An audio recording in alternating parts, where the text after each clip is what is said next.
Magandang gabi mga kapibi. Kakauwi ko lang mga kapibi. Galing ako ng iilaw ng ng palaka. Tas pinandaw ko yung lambat mga kapibi. Ito yung mga nahuli ko mga kapibi. Ayan. Ito yung nakuha ko sa mga kapibi. Lambat. 5 hito at saka 3 janitor fish. At saka meron pang meron pang 2 papaitan. Tapos ito pa mga kapibi. Ayan. Kiyaw po ito yung tawag dito sa amin mga kapibi. Ayan. Ayan, malaki yan. Isa lang. Tapos ito pa, may palaka. May palaka? Kita? Guniti. Na kapibi, palaka. Kunti lang yung palaka mga kapibi kasi na mahina yung ulan kanina.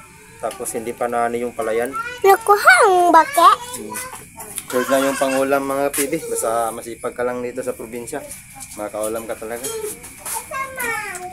Ito yung huli natin. Ito mga kapibi yung hito. Bukas na to. Lagay lang natin ito sa kaldero. Ito lang iihawin ko tong janitor fish mga kapibi. Tapos itong mga hito bukas na to. Anong natin dyan. Hindi naman ito mamamatay. Dito mapapatay. Buhay pa rin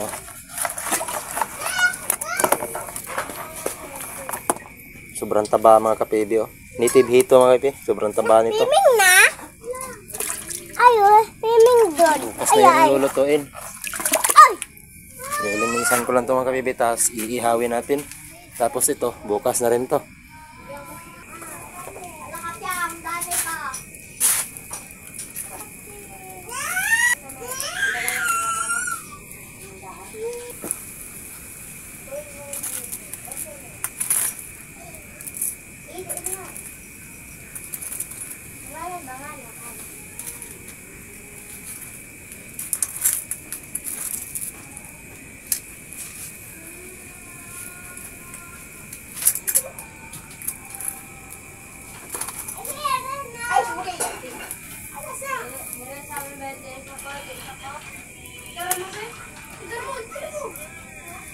Mga kapibi, luto na yung inihaw natin na janitor fish at saka yung 2 papaitan.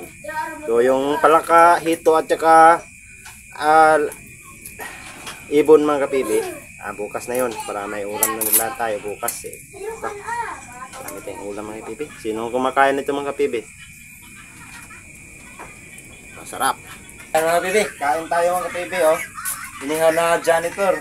Saka may 2 papaitan. May tinulang bangus. Kasi ito mga kapibi, ito masarap, bagoong. Dito pala yung 2 anak ko mga kapibi. Dahil simbreak ngayon, walang pasok. Kaya magbakasyon sila dito.